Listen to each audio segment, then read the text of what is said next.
All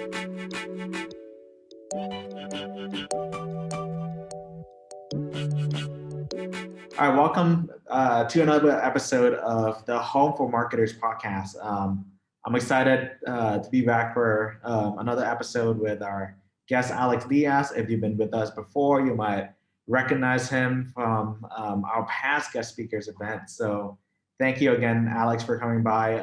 Alex has been involved really in marketing, product marketing, and he's worked with many big tech companies, Twitter, Microsoft, Uber, and now senior product marketing manager at Webflow. And I also believe you were also the very early members of AMA. Is that right?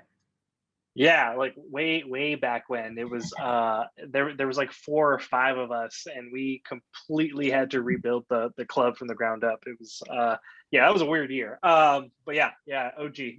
Yeah, OG AMA member. So thank you so much. Well, what you started and just allowed to create, like this platform for students to come together, share, meet guest speakers, and now with this podcast, kind of just create this community where people can share and meet up. So thank you.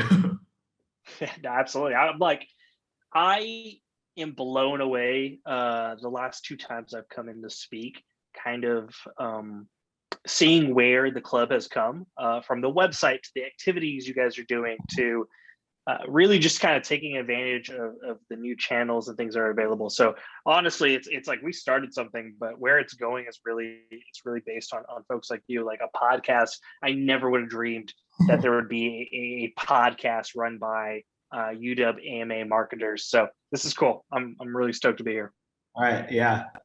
Thank you. And yeah, how about we start by you sharing a little bit of your background and your journey. Yeah, well, how about we start that? Yeah. Yeah, it's a bit winded. So let me kind of start from the beginning. I guess on a personal level, I grew up around the world, elementary school in Europe, high school in Korea, made my way to Seattle for college. I was the first in my family to actually attend university. So the entire experience itself was super new and very taboo for me. And as you can imagine, this exposed me to a lot of individuals, cultures, ideologies, and I really became passionate about people and relationships, especially the relationship between people and technology.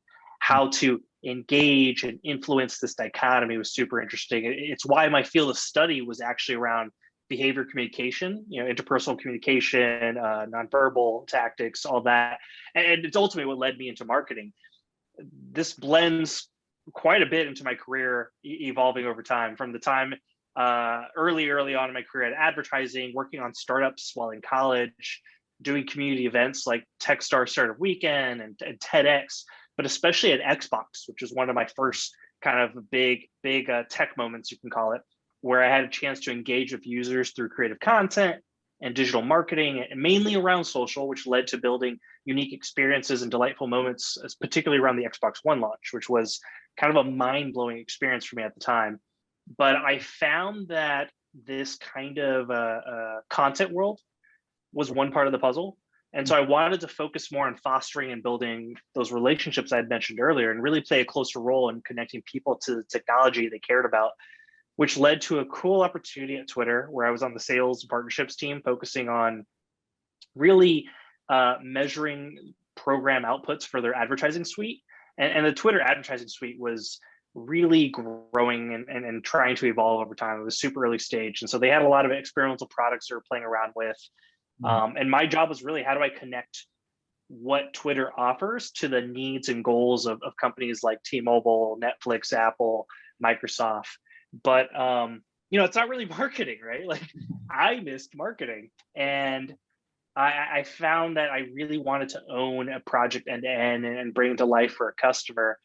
And that's what led to one of, I would say, the highlights of my career. It led me to early Uber, where I was a product launcher. Very, very marketing and operations role, opening up new markets for businesses, which involved a strong mix of being scrappy and grassroots marketing, opening up Uber for the Kauai market in Hawaii, for Montana, Wyoming. I really got to be involved in a project end to end and make magic in my mind for users. But I realized I wanted to have an opinion around the product strategy. When you're so close to a program like that, you really get a feel for how a product and its experience could be better. And I really had no voice, and I wanted that badly, which is how I made my home in product marketing on the global PMM team at Uber. A mentor of mine honestly said it best. I believe what you do is more important than what you say. And that's why I love PMM. I have the ability to be both deep on the product strategy and also the outbound marketing, go-to-market efforts, content strategy, growth marketing, all of that.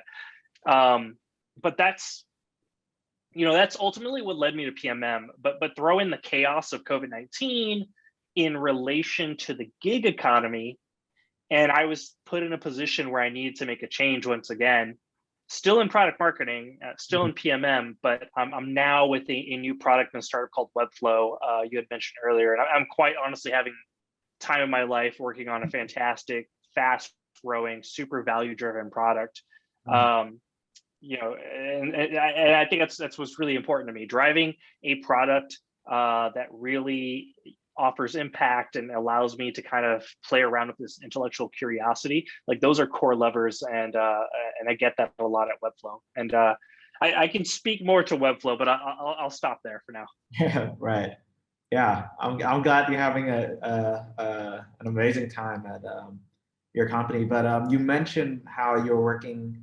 I guess you had a lot of experiences with product marketing, and I know that as intuitive or as simple as like product marketing sounds, I know that's not necessarily the case. I guess even sometimes okay, I kind of know what it is, but like, what is it really? And I feel like I can't speak for everybody, but at least for me. So what exactly is product marketing, and why is it important? Yeah, it's true. It's tricky because it varies from company to company. It varies whether it's a B2B or a B2C company. It's one of the blurriest terms out there. And that's because it usually sits at this weird intersection between sales and product and marketing. And so when you're caught between the lines, even the role can be confusing. So we'll kind of start with like, what exactly is product marketing, right? So PMM markets a product. Seems pretty obvious, right? Like, really straightforward. A product marketer thinks about the customer insights, the value propositions of a product. Like, why should someone care about it? Features and funnel of a specific product. They own the launch of a product and meaning its go-to-market, the playbook, and the growth tactics associated with that. But then there's a level, that really expands on the responsibility of a PMM. There's inbound product marketing, where you're focused on research. This can be market research. This can be competitive intelligence, overall customer insights. And then there's this kind of, and this, by the way, really helps inform your product positioning and your overall marketing strategy and why certain tactics should be prioritized over others. But then there's outbound product marketing, which is a lot of what people are familiar with and you see above the fold. This is all the go-to-market planning, the channel mix marketing, a lot of the growth planning in relation to adoption, utilization, and retention. So, what is product marketing? At its core, product marketing is a full-scale marketing role focused on being a champion for the user while owning a product, or even honestly several products, which tends to be the case end to end. But when you have people asking like, oh, what's the difference between product management and product marketing, which is a super common question. And at larger organizations, you'll typically see a 1-to-1 ratio of a product manager and a product marketer working together. And they basically, what happens is like, it's a very symbiotic relationship is a good way I like to kind of present it, because they share the acquisition and retention of a product. They really like, and this is a very overused expression, but if a PM, like if a product manager is the CEO of their product space, then the PMM at a minimum serves as the marketing thought leader And ultimately, like if you're really doing your job well as a PMM, you're the COO to the PM. Like you're really understanding what drives the product forward from a customer perspective and from a business perspective. But then there's the other side of PMM. And I've gotten this question a lot at the UWAMA meetings. What's the difference between product marketing and other marketing functions? The reality is PMM is honestly the liaison to the marketing team, serving as a what's a good way to say it, a key cross-functional partner. The product marketer will work with the growth marketers, the social media managers, all the other channel owners to educate them on a specific product's value props and features. Mm-hmm. And then those channel owners, they'll create the content or kind of the overall tactical plan, and they'll work together on what the channel mix should end up looking like at the end, execute against it, following an overall, the PMM's overall strategy. So that's product marketing, and it's a long-winded, and like there's a lot to it. But let's go back to bring it back to the other question you asked, which is because I know I just threw a ton of information your way. Why is it so important? Right. This function can and should have a huge impact on the product itself. The PMM role brings the voice of the customer and the voice of the brand to the team in charge of a product. There's this guy named Marvin Chow. He's the VP at Google, and he honestly said it best. The ultimate role of PMM is to liaise between the product engineers and the end user. PMMs should be an expert on the user and their needs. During the go-to-market process, PMMs should own the launch plan, working to make the product a reality for everyone. That's so true. Absolutely true. At its core, PMM requires infectious energy, a ton of curiosity to be the voice of the customer, and advocate of a product's value and growth. So it's a very just like you're the, if an account manager is kind of like the people person for an agency, PMM is that like people person for the product to the customer, but also the customer to the actual internal team. Got it. Wow. And talking about that, I think that reminded me of this specific Pokemon graphic that you always show in your presentation, and I'll share the screen and bring it up. So I guess like within these four, which one would you say, I guess which one of these are you? And in the product marketing world, do you think they're like equally important, or is there a part where one is more important than others, or one that is like, I guess, are they just like equally important? And what's the role of kind of the different balance between all these? Yeah, totally. I'll so funny. I love this slide too. So I'll take a step back and actually describe. This is like an accessibility thing, so I want to make sure that anyone who is sight impaired can they understand kind of what we're talking about. But so right now, what's on the screen is the slide I use for a lot of my presentations when I talk about like educating on PMM. What is a PMM? And I actually got this from a coworker when I was at Uber, and I fell in love with it. It's just so funny and simple to digest.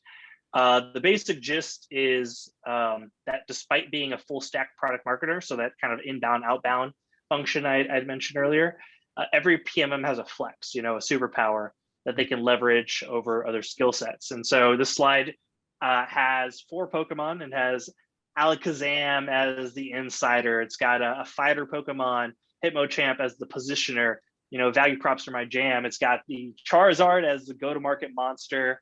I crush launches while driving adoption. And then, Meowth, for anyone that knows Pokemon OG out there, he was the one that could talk to people. And so he's the channel mixer. Users will hear a message to the right channel at the right time, and he kind of knows what he's doing there. So I just feel like this is a really fun way to talk about just really complex functionalities around PMM. Mm-hmm.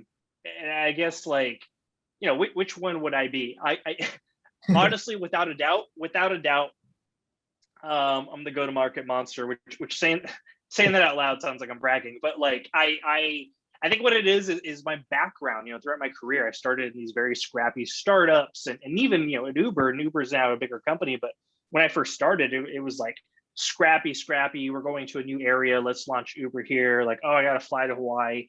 Figure out how, the market in Hawaii resonates with something like Uber. Launch it there. When I launched in Montana, not a ton of people actually knew what Uber was, except for some major cities like Missoula and Bozeman. So I had to educate what Uber was, but also why you should trust getting in a car with strangers. It was like going back to marketing tactics from 2008. And, at the time it was, I want to say like 2016. So I go to Market Monster without a doubt. I've worked on multifaceted product launches in one form or another, planning, building, executing city events like Techstars, bringing Uber to Northwest markets. So the long experience of this like multi-level processes, people, preparation, backup plans to my backup plans, it's made me feel very at home in that kind of work, which I think having had such experience there, it's given me a comfortable strength with the channel mix and understanding the channel mix, even understanding what I don't know about the channel mix, and also positioning a product. Like, how do I take a product and make sure people can understand it? Would I say those are my core strengths? No, but like I can easily kind of dip into them because I've had that raw experience. In the what was it you said in the product marketing world? Which one? Are they equally important? Yeah. So kind of just like, what is like kind of the balance between these four? Yeah. The funny thing, yeah, man. The funny thing is in the insider, insights are king. Yeah, without a doubt. So the complicated answer is it depends on the product life cycle and the current goals that you're trying to achieve with your product, right?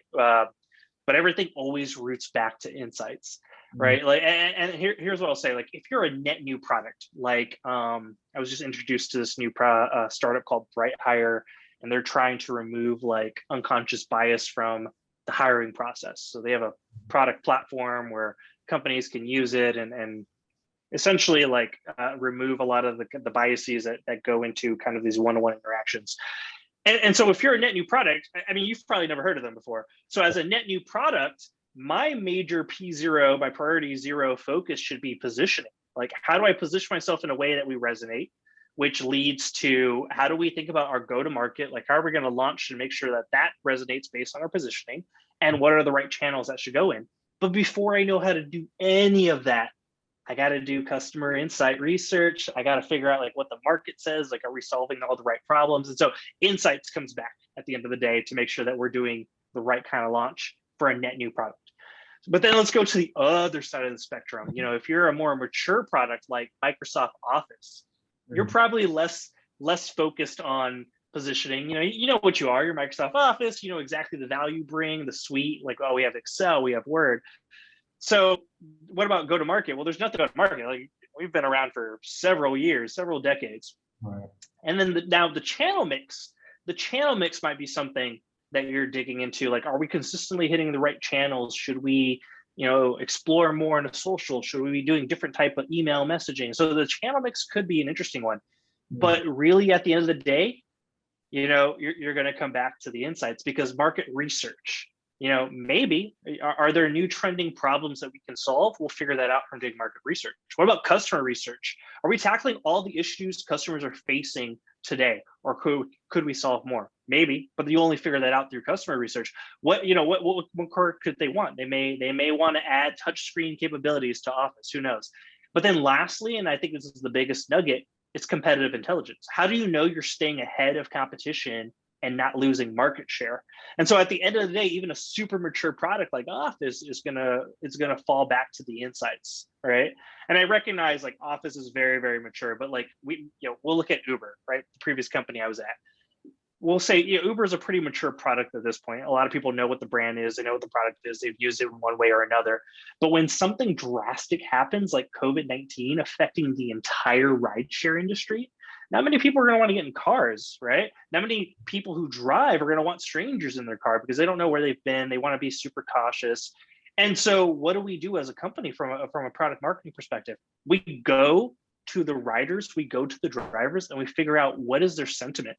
How do they feel about the product experience? What could we do to continue to have a more elevated experience? And so at the end of the day, really insights drives all the other things you're going to want to do around marketing. It's really kind of like that main pillar that helps you plan ahead. Right. Yeah. I think one thing that this the graphic also shows is, especially like with marketing, it can sound like so like it's a big thing, and this kind of shows like you don't have to be good at anything, and just having your skills, and whether an insider, positioner, and go to market, monster or channel mixer, I think it is also like kind of encouraging and kind of allow people to see like the different aspects of that as well. Yeah, yeah. I feel like the biggest misconception a lot of people have when they're just starting off in their careers, look, there's nothing wrong with being a jack of all trades. Like I would argue, I'm a jack of all trades. I've done business development related work. I've done content writing where I had to write my own content. At the end of the day, you asked me which one was my strength. I was like, oh yeah, go to market without a doubt. But like I've had these experiences and other things, and so I could argue that I am this jack of all trades. The biggest thing, the misconception folks have is like when they have a weakness, they're like, oh, I have this job that I'm good at, but I'm going to spend 80% of my energy developing these weak spots. And that's the wrong way to really think about it. What you want to do is, what your superpower is, what your strength is. You put that 80% into your strength. Become so good at it, people cannot even ignore you. And then that 20%, that's where you kind of break it down. Like, oh, maybe I'll put in 10% on that very weak area, and then this other 10% on things I'm pretty remedial at, but I want to continue to grow. And so like it's a good balance of making sure you stay true to your core strengths, what you're and what you're good at, you end up loving. It's just the nature of things. And so you kind of just like roll with that. And that's, yeah, I agree. I think it's a right way of really being mindful that you don't have to be perfect at something, but also being mindful of like there is something that you tend to lean more towards, and really just embracing that. Got it. I like to ask also about that with just because it seems like you were at a lot of these like organization or companies at like very kind of early stage of, you mentioned at Uber, you were kind of like the early people of the product marketing team. Also Webflow at a startup, and also the very first members of AMA. So I guess what is the best part of working in a growing team or at like a very early stage? Oh man. The best part of being a part of a growing team. Yeah. It would have to be, it would have to be the marriage of ownership and scale. And I think that's what I tend to fall back to every time I think about, am I happy with the work I'm doing and what do I want to do? So I'll use Webflow since I'm this is where I'm at right now. Webflow presents this magic combination to make an impact on like anything I've experienced before. The closest thing being kind of early stage at Uber. And then there's this opportunity to have this ownership that I've always really dreamed of. Webflow being at the verge of explosive growth really gives me an excitement. Honestly, it keeps me up at night as well. I honestly think that I could be at the helm of one of the most game-changing products of our generation, right? In terms of like no-code industry and what the no-code industry offers, and that's the tech category that Webflow falls under. And so it being a fast-growing new tech category with end-to-end ownership at a mind-blowing scale, like that's 100% what makes it exciting. You asked like, oh yeah, you were early stage UW AMA. There was something about being early stage UW AMA where I was like, we have no budget. Like, what are we going to do? But I was so excited. And I think the reason why I was excited was I knew people wanted this. They wanted a very strong marketing club. But it just wasn't being done well. And I knew what not being done well meant.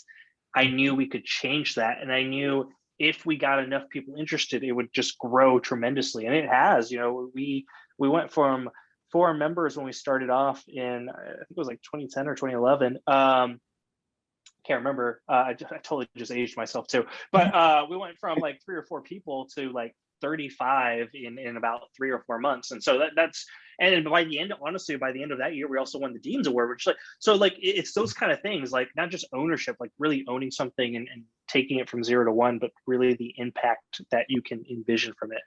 So yeah, I mean, yeah, aside from that, there's just something too about working with like hardworking individuals. I think that's really something that allows you to stay true to whatever kind of infectious energy that kind of keeps you going. And so the biggest thing is there's going to be nights, and I don't want to send any misconception. There's going to be nights where you're up late. There's going to be times where you're tired. That infectious energy is what keeps you happy. It's what kind of gets you out of bed. And so for me, ownership and impact, like that's what allows me to do it with a smile on my face. Got it. Wow. Well, I guess kind of wrapping up and to that, which is, you were also involved as a student at UW. So is there any advice at all you give to a marketing student who's starting out? Marketing student who's starting out. Oh, man, it's so complicated. You know what? Real talk, the biggest advice is dig in, like dig in deep. Marketing is such a broad term. And especially as, if we're talking about undergrad students, not even those getting their MBA and going into marketing. Yeah. But if you're an undergrad, there's just so much limited information you're given. You're given a lot of kind of the fundamentals to really have a conversation and maybe understand what certain case studies around marketing entail. But the industry itself, the types of roles, even product marketing is such a complex role. I really just advise folks to dig in and network, meet people in the industry, various people from sales to advertising to PMM, and just ask questions, cut loose with that intellectual curiosity. So many are early in their career that the work and experience, it'll come with time, but context, that is huge. Like that's king right there. Context is king. Can you understand a business problem and how or why marketing is instrumental to solving that issue? You see an app and users aren't adopting into the ecosystem. Is the product broken, or is there an opportunity for education? How do you know? Why would we do that? Like understanding that context, that's super great. You don't need a framework. You don't need to have all the right answers, but really having an opinion about the why and the how, like that's a good way to really like gain that education. And a lot of that just comes from knowing folks who do it every day. So it sounds super corny to be like, oh, go network, but like network with intention. And network with the right intention of understanding how and why folks do their job. Because, if you were going to ask me what's the most important thing about marketing when you put a marketing brief together, a marketing strategy together, I would say the two things I'd want to know is, what are we doing? Like, what is the objective? But like, why? Why would customers care about what we're doing? Why do they need this versus want it? And so like that kind of context is super powerful. I don't care how young you are in your career, be humble, ask questions. And when you're able to engage in these type of conversations, you'll grow. And so will honestly, the respect and experience you're working so hard to gain. For sure. Yeah. Well, I think that is the end of the podcast. And I know we don't have infinite amount of time. And I know we can't just get enough of your knowledges and experiences with product marketing. But thank you so much for being a part of the podcast. And is it okay if I put up, your LinkedIn for other students to reach out to you? Yeah, absolutely. Please do. For sure. Thank you so much. Thank you, everyone, for coming by. We'll see you in the next episode. See ya. All right. Thanks for having me. Bye. Thank you.